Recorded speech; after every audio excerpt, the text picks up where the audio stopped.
Hey ladies, it's Amanda.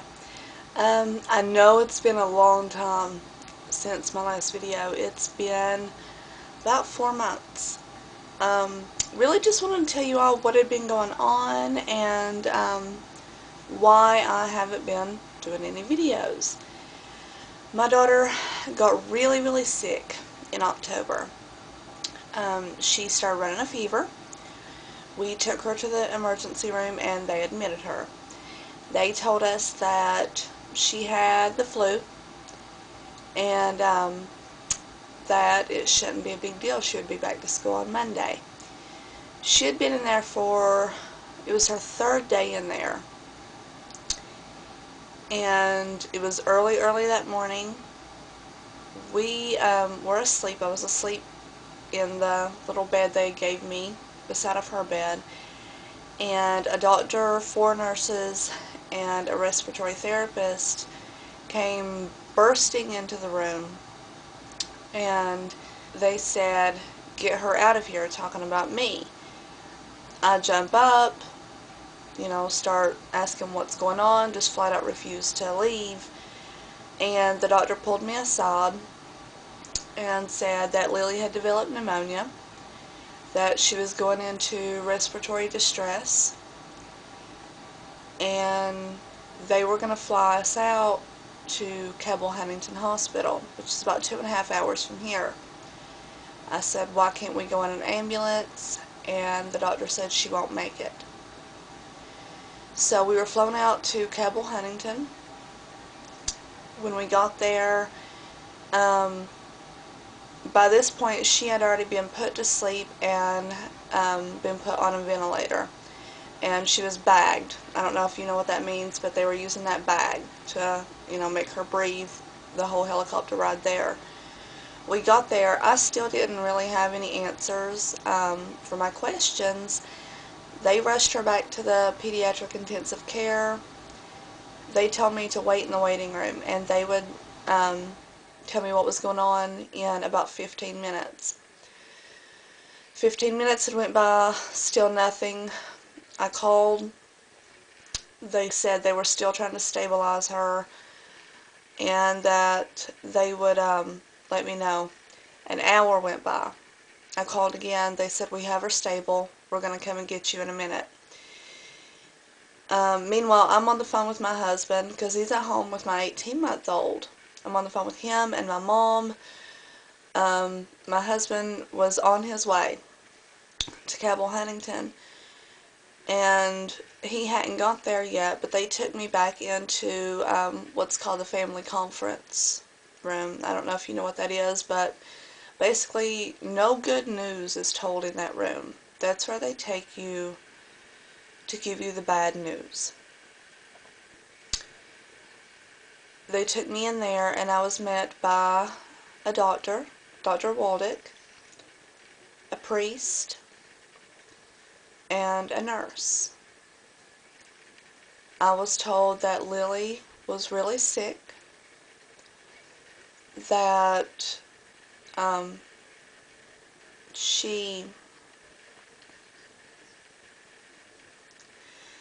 if she made it the next 48 hours, she might have a chance. They said she had developed viral and bacterial pneumonia, and that it had completely covered her lungs. She had no lung capacity at all. They told me that they had put her into a medically induced coma, and they had paralyzed her. So my husband got there. I told him what was going on, and we waited 48 hours. Now, mind you, we couldn't stay in the room with her. There was just so many machines and everything, and there was someone constantly working on her. She had a one-on-one nurse. A nurse was with her by her side 24 hours a day. We could go and see her for about 5 minutes every 2 hours. So we done that. We were staying at the Ronald McDonald House next to the hospital. We done that, and that was the absolute longest 48 hours of my life. I mean, you can imagine, it's your child. She's 5 years old. I've never felt pain like that before. But she made it the 48 hours.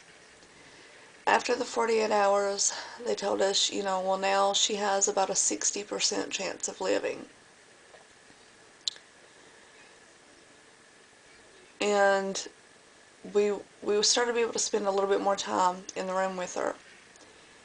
And one of the nurses came in and was talking to the other nurse and said something about H1N1. And me and my husband kind of looked at each other and looked at the nurse, and she said, "What, you didn't know?"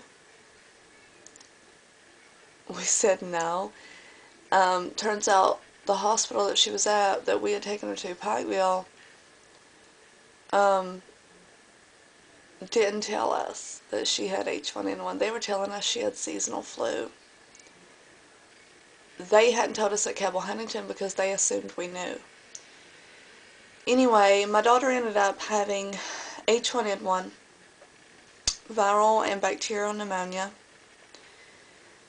sepsis, MRSA, which is a staph infection. She got it in her throat due to the ventilator. Apparently it's really common.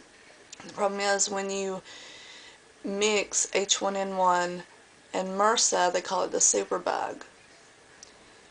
And they said there that they had one other child there that had the MRSA and the H1N1, and they had lived 10 hours. We were blown away. Oh, also, she also developed pulmonary hypertension. The right side of her heart quit working completely. She had tubes everywhere. She was on a feeding tube, ventilator. She had arterial swans, which are basically tubes that go in through arterial veins down into her heart. She had everything. And every day we were there, we got some other sort of bad news. She was on the ventilator for 23 days, and she was taken off of it, and she done great. From then on, the feeding tube was taken out, and after 23 days she was taken off the ventilator. 5 days after that, we got to take her home. We had to take her home. She was in a wheelchair because she had been in the bed for so long that she had, her muscles had become really weak. She couldn't walk or anything like that, but we got to take her home.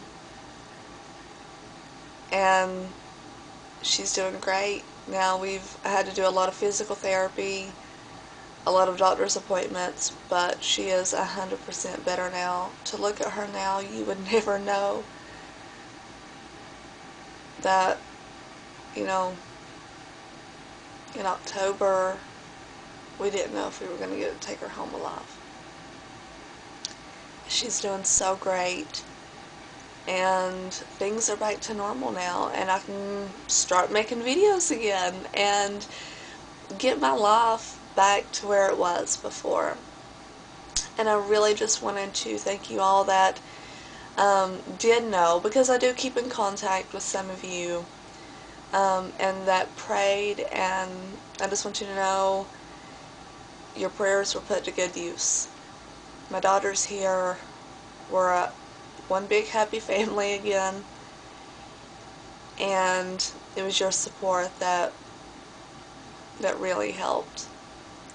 And you guys have a great day. I'm going to try to knock out some videos for you today. I have some hauls, and I'll talk to you guys later.